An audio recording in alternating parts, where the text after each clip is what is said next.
Now, the ongoing strike at Transnet has only exacerbated its problems. Poor planning, state capture and corruption had brought Transnet to its knees. And now the Parastatal was bleeding money long before the mass action. It even recorded a loss of 5 billion rand in 2022 if you remove the revaluation of its investment property portfolio.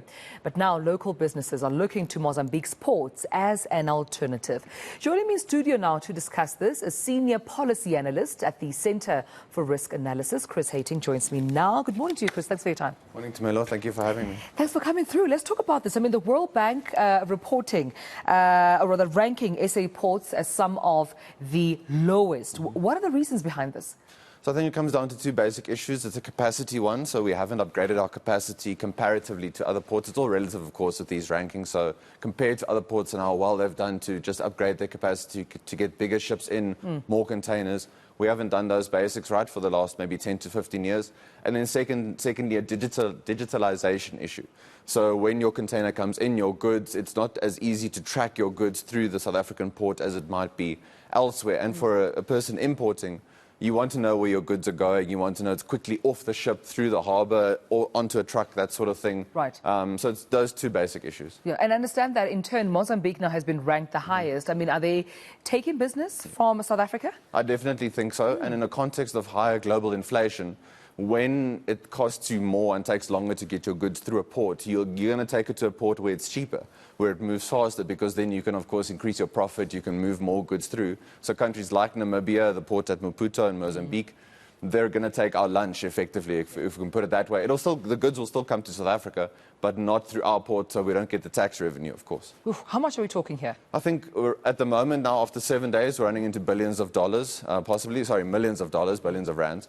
And that in turn affects the fiscus. So maybe for Minister Godongwana, with the mini budget coming up in October, that might affect the rosy picture that he was going to represent. And over the long run, that means the state doesn't have as much money to spend maybe on welfare programs, on upgrading infrastructure, those sorts of things. Right. We've heard business lamenting about the loss of revenue due to the Transnet strike. In your view, how much are we talking here in loss of revenue, but also the impact of the strike to Transnet and business?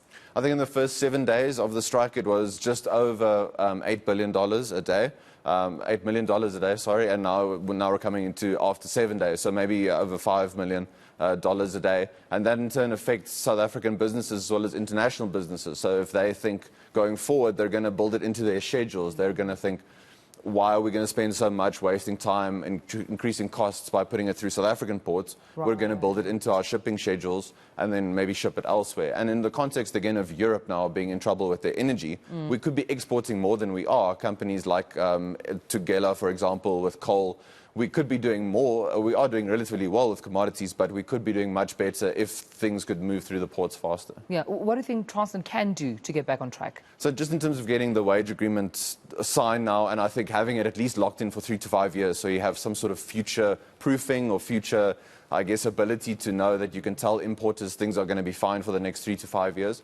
But secondly, getting that private sector, I don't know, competition, investment, skills development, that sort of thing. Transnet can still remain the custodian of the infrastructure, but at least getting some sort of skills development going again, that you get smaller players in, smaller exporters in the South African context of a 44% unemployment rate, young, emerging black miners, businesses, that sort of thing.